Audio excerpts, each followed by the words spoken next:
Hey everyone, it's the one and only magnificent bird, Beak, speaking to you today. And in today's video, I will be going over, like I normally do every month, AEW's Forbidden Door is almost upon us. So, in today's video, I will be going over my AEW Forbidden Door 2025 predictions. Now, since this is a Forbidden Door pay per view, there are going to be other talents from New Japan Wrestling, CMLL, and then also Stardom, I think. So, if there are any participants on the card whose names I get wrong, I just want to apologize for that in advance, as I don't really watch the other promotions, so I'm not really all too familiar with some of these people that are going to be on the card. And before we get started, I hope all of you are doing good and staying safe out there. And like always, if you like the video, make sure to hit that like button, leave a comment down below. And if you are not subscribed already, feel free to hit that subscribe button if you would like to. And if you want to share the video, that would be great too. And if you do any of those things, that would be very much appreciated. Now, let's go ahead and get started. Okay, so Forbidden Door will be taking place on August 24th, which I believe, let me look at my calendar. That will be on a Sunday instead of, yeah, no, they usually do their pay-per-views on Sunday. WWE usually does them on a Saturday, so that's, okay, so yeah, they do their pay-per-views typically on a Sunday. And Forbidden Door this year is going to be taking place in London, England at the O2 Arena. So, the first match we have here is a lights out steel cage match. Now, here we go. The participants first are known as the Golden Lovers, Kenny Omega and Kota Ibushi, Darby Allin, Hiroshi Tanahashi. Again, I apologize if I got that wrong. And Will Ospreay versus the Death Riders, Claudio and Jon Moxley, the Young Bucks, Matt and Nick Jackson, and Gabe Kidd. So yeah, that's 10 men, 10 participants in a steel cage match. Damn, that's going to be a lot of bodies inside a steel cage match. So for those that don't know what lights out means, it's just their version of an unsanctioned match, right? So who do I think is going to win this match? Honestly, it could go either way between Kenny Omega, Kota Ibushi, Darby Allin, and the HT guy and Will Ospreay, or the Death Riders, Gabe Kidd, and the Young Bucks. So I'm gonna go with the Death Riders to win this one, as it will set up a one-on-one match between Jon Moxley and Darby Allin. Like, Darby Allin, he originally wanted a one-on-one match with Jon Moxley at Forbidden Door, but instead, they have to add in all these extra bodies. So, yeah. I mean, I could be wrong on this pick, but give me the Death Riders and the rest of them to beat Darby Allin, Will Ospreay, the Golden Lovers, and the other guy. Just because I feel like if Darby Allin wins, I mean, they could go with Darby Allin and them. Who knows? It's 50-50. I'm not like 100% sure on this one. But I feel like if they give Jon Moxley the win here, that will just motivate Darby Allin even harder to get that one-on-one match with him and Jon Moxley at All Out coming up in September. So yeah, give me the Death Riders and the Young Bucks and Gabe Kidd. Whether if they'll win by pinfall or escape in the cage or whatever, yeah. Alrighty then. So since I think the Death Riders and them are going to win, let's move on to match number 2. We have a triple threat tag team elimination match for the AEW World Tag Team Championships between the tag team champions defending the Hurt Syndicate of Bobby Lashley and Shelton Benjamin, defending against Brody King and Bandino, And they are defending also against FTR, Cash Wheeler and Dax Harwood. So, Brodito and FTR had a match against each other, and that tag team match went to a 30-minute draw. So, this was their solution to have a triple threat elimination match. Okay, so who do I think the first team being eliminated? I'm going to go with the first team being eliminated to be Brodito. I think they are fortunate that they're even in the match, but I believe they are going to be the first team to eat the pinfall or submission. So, with Brodito out of the way, who do I think is going to win? I think, okay, I'm not sure how true this is, but I heard it could just be a bunch of bullshit. Maybe it's the truth. I don't know. But I heard that MVP said that the Hurt Syndicate, they don't want to lose to FTR. I mean, I don't know how true that is. If that is true, then the Hurt Syndicate will retain. But I'm going to go with FTR winning, because if you have FTR win, and I don't think FTR is going to win by themselves, okay? They're going to have some unexpected help. And what you could do with FTR, by having FTR win and become the new tag team champions, you could be setting up a couple of future matches with that. You could inevitably set up FTR and Christian Cage and Adam Copeland for the tag team championships in Toronto at All Out, right? And then you could set up MVP, not MVP, excuse me. You could set up MJF and Bobby Lashley in a one-on-one match, because for those of you that don't know, MJF and the Hurt Syndicate have officially split. So, I think MJF is going to be the reason that the Hurt Syndicate lose the tag team titles. Again, I could be wrong on that, but I feel like the Hurt Syndicate, I feel like they got to lose eventually.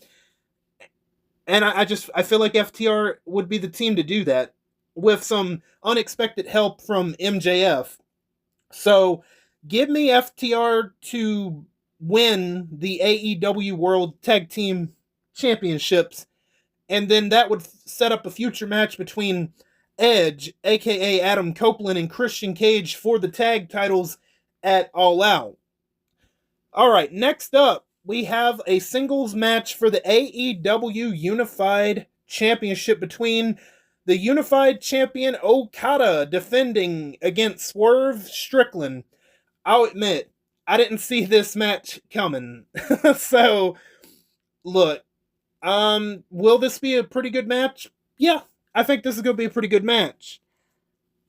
However, I think Okada is probably going to end up winning and retaining, just because I feel like eventually they are going to set up for an Okada and Takeshita feud.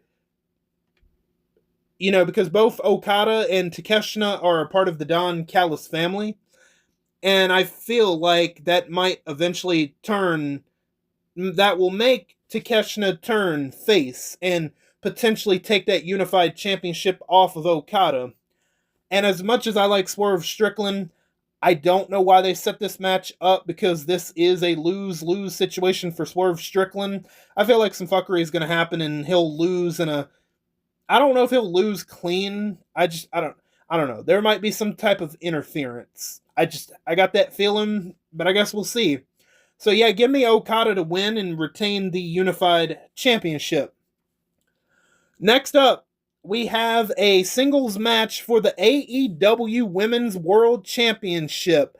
And by the way, this is the match where Athena is cashing in her Casino Gauntlet Championship opportunity against Timeless Toni Storm. So, Timeless Toni Storm will be defending against Athena. Okay. How do I see this one shaking out or playing out? Honestly, I mean, again, I don't know. Toni Storm did beat Mercedes Moné, but okay. So here's what I think they're planning on doing. Okay. So I think they eventually want to set up Athena versus Mercedes Monet. And one way, probably the only way right now that I could think about them doing that is by having Athena win the AEW Women's World Championship. So it's a risk, it's a gamble. I'm gonna roll the dice and see if I get it right or not. It doesn't really matter. I'm gonna go with Athena being the one to beat Timeless Tony Storm for that AEW Women's World Championship by cashing in. You know, of course, she's going to cash in that contract ahead of time, and it's going to be like a legit, normal match and all that. Great.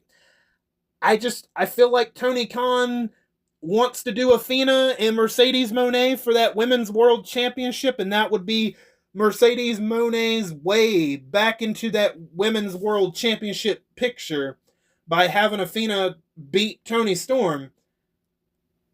I don't see Tony Khan not doing that matchup for the Women's World Championship. So yeah, give me Athena to win the title and beat Timeless Toni Storm. I don't know what they do with Timeless Toni Storm after this. Maybe she goes away and it takes a little bit of a hiatus. I mean, that could be possible, but I could be wrong, and maybe Timeless Toni Storm ends up beating Athena, which is, I mean, that could be possible, but give me Athena to beat Toni Storm and to win the championship. Next up, speaking of Mercedes Monet, we have a fatal four-way match for the AEW TBS Championship. We have 8 belts Monet. I'm not fucking kidding when I say that. Yes, Mercedes Monet has 8 championship belts. All you have to do is, if you have Facebook, if you have YouTube, just go on AEW's page on their YouTube and look up any type of video with Mercedes Monet as of late.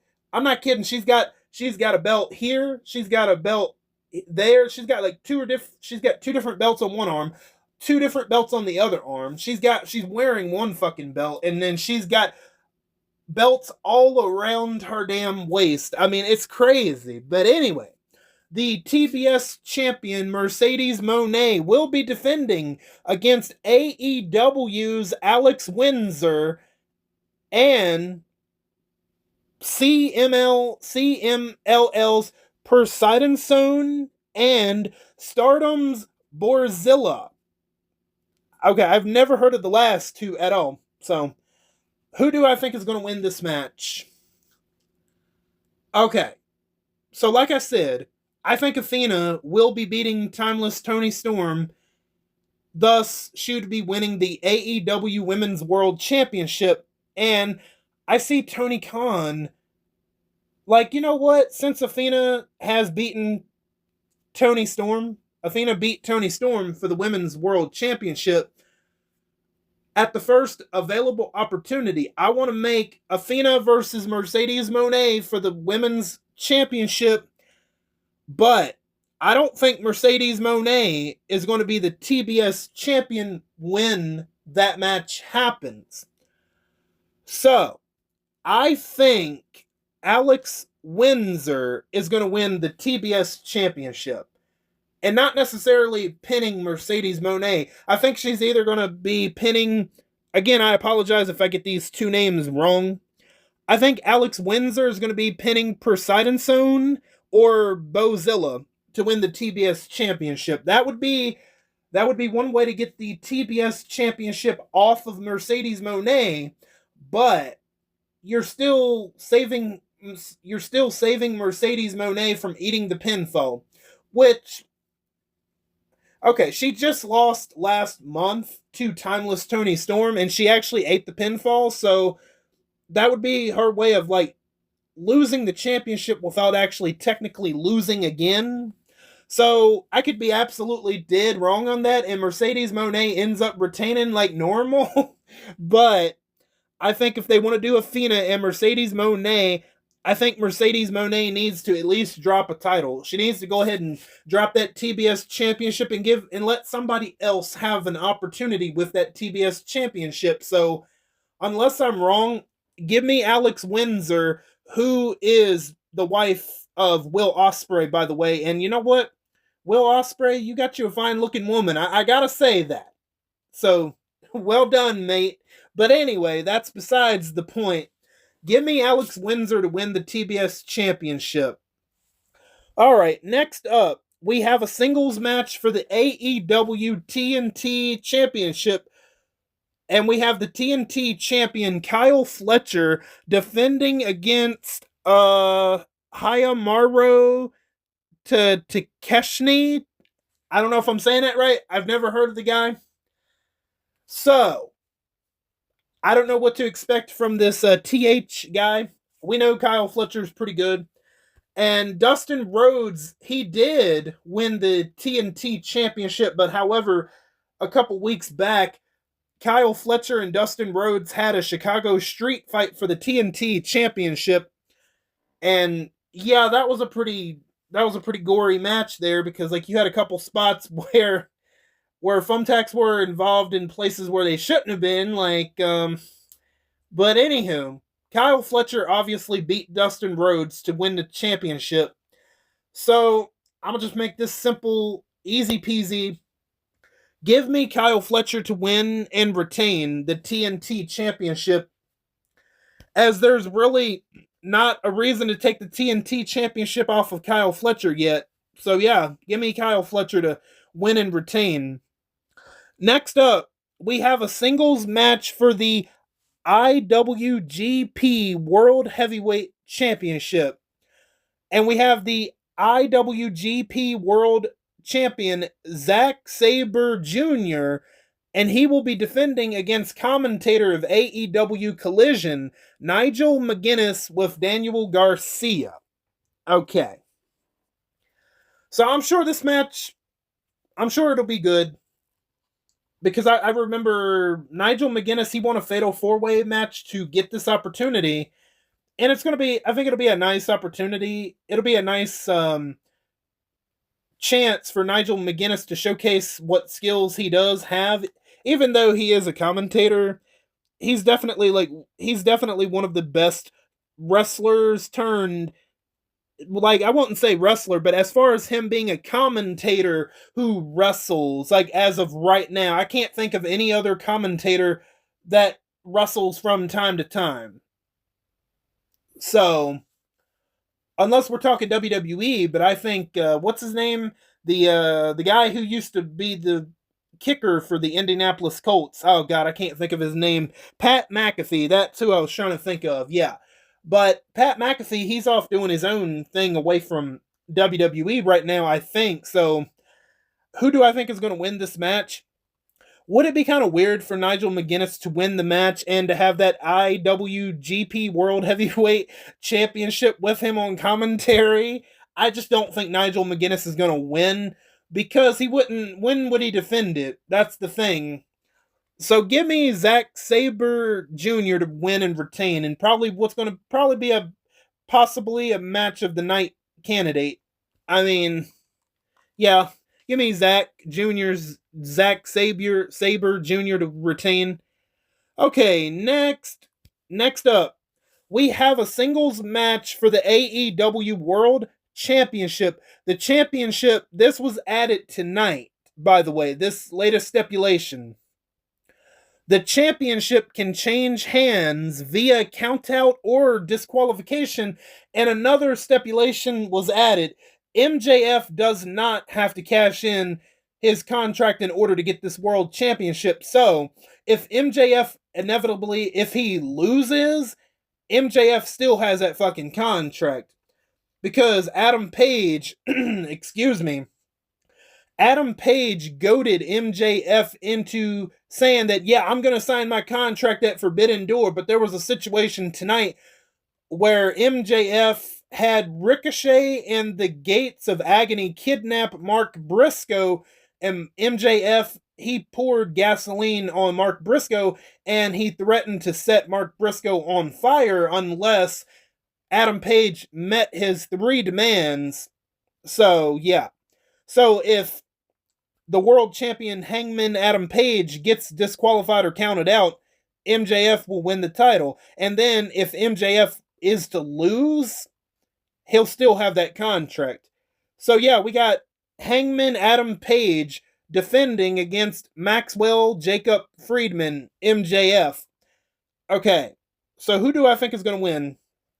Okay, so I thought it was going to be pretty obvious, but see, the thing that's throwing me off now is the fact that now Hangman Adam Page can lose the championship by count out or disqualification, and the fact that MJF doesn't have to cash in the contract.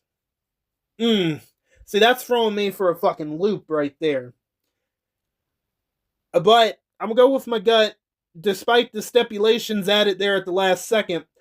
I'm gonna go with Hangman Adam Page to win and retain because of the Hurt Syndicate, Bobby Lashley getting involved. But see, I'm guessing. Okay, so I'm guessing if only Adam Page gets counted out or disqualified, the title would change hands. But like, what is to happen if MJF gets counted out or disqualified? I'm assuming the title wouldn't change hands. I'm assuming that correct. Like, I don't. Why did they add that stipulation? Like, I don't understand that one. But okay, I think this is gonna be a great fucking match. Nonetheless, despite the stupid stipulation, I think it's dumb to add that stipulation. I think it might be match of the night. Although, see, that stipulation of the count out or disqualification, see, that's throwing me for a loop.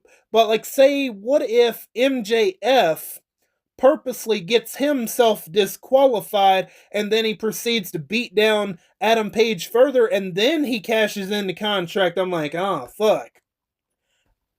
But would Tony Khan really have Hangman Adam Page lose the title so soon? I don't know, man. Okay, so I'm gonna make a theory, or I'm gonna make a prediction rather. I think MJF is gonna beat Hangman Adam Page for the World Championship. I just don't think he does it at Forbidden Door. I think later on, I think they're gonna save that for later. So give me Hangman Adam Page to win and retain because of the Hurt Syndicate's involvement of costing MJF the world title, because MJF cost them the tag team championships earlier in the night. But I do think MJF is possibly going to be the one to dethrone Hangman Adam Page, but it would be a major mistake if they did it right now. Like, let Adam Page have let him have a little bit of a run with that world title. He just won it about over a month ago. Now, you need to give him at least a couple months with it before we get back to MJF being the world champion. Let it breathe. Let Hangman Adam Page, let him have a couple of opponents before he drops that world title to MJF. So, give me Hangman Adam Page to win and retain. Next up, the last match on the card so far. Oh yeah, by the way, they usually like to add like 3 or 4 more freaking matches to the card. So, whatever other matches they add to the card, I will not get to them because they're mostly going to be like pre-show matches or whatever. Just like last minute matches thrown together. I see I got a comment on a video or something. I'll look at it afterwards. But anyway, we have a tag team match between Adam Copeland and Christian Cage going up against Killswitch and Kip Sabian. Okay, so this match was originally supposed to be Nick Wayne and Kip Sabian, but apparently, I guess last week or sometime ago, I don't think it was that long ago, apparently Edge came out there swinging that 2x4 board with the nails sticking out, and apparently I guess he supposedly hit Nick Wayne's foot with it, and supposedly, oh yeah, I'm on crutches because you broke my foot. So now Nick Wayne's replacement is the returning Killswitch, aka Luchasaurus. I don't know if he's still going to be Killswitch for how much longer, but he's known as Luchasaurus. It's like, ironically, Christian Cage gave Luchasaurus that name. So I'm assuming he might be ditching that name Kill Switch soon. I don't know. Just like give him his fucking name back. I don't know. Okay.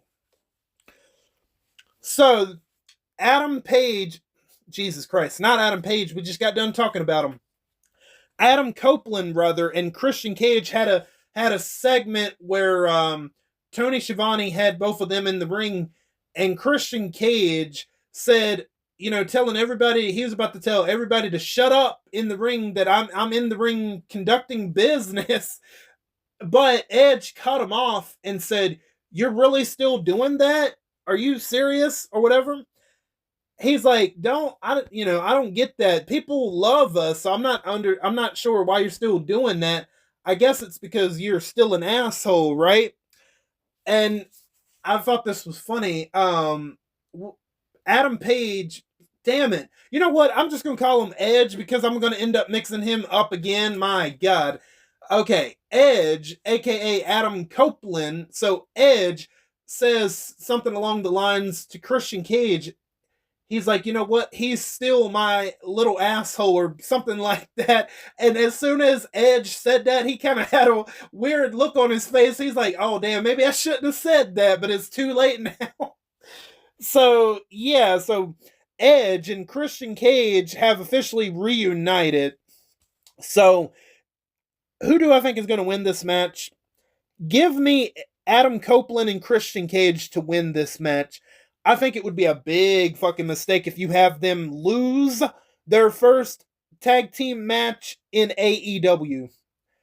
I don't.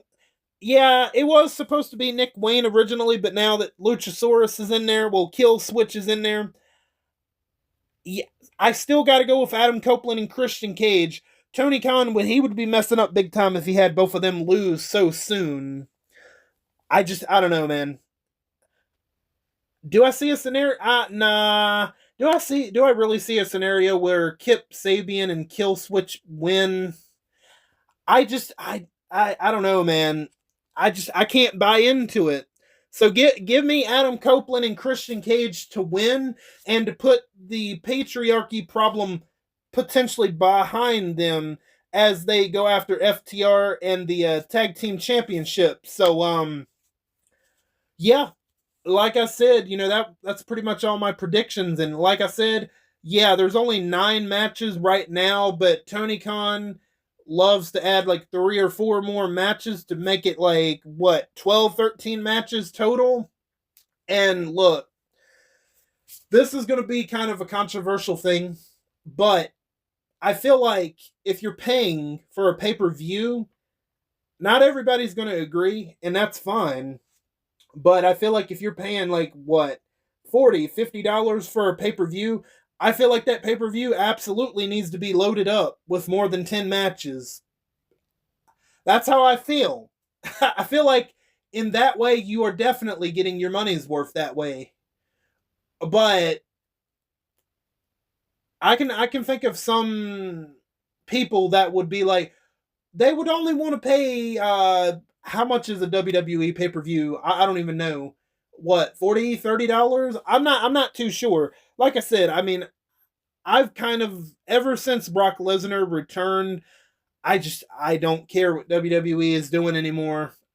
I really don't. Even though Cody Rhodes won the WWE championship, and I'm pretty sure Cody Rhodes and Drew McIntyre is going to be the next rivalry for the WWE title, which I'm sure that'll be an awesome fucking match, but the fact that they have welcomed Brock Lesnar back with open arms, that makes me feel icky. I don't care.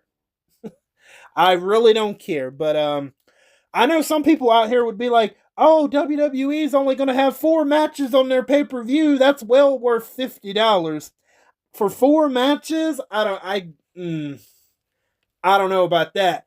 Like I said, I feel like the more matches you have on a pay-per-view, the more your dollar is being stretched to its value. That's my opinion, but y'all don't have to agree, and that's fine. We don't have to agree on everything. But anyway, we'll see how much of this I get right or wrong. And yeah. I'm gonna go ahead and go and edit this all up and all that good stuff. And yeah, like I said, that's gonna do it for this video. I want to thank each and every one of you for stopping by and for your continued support. And if you're new, welcome on in for the first time. I'm glad to have your support and thank you for your time. I am Buck Beak, and I'm gonna go fly away back to my nest. Until next time, bye, guys.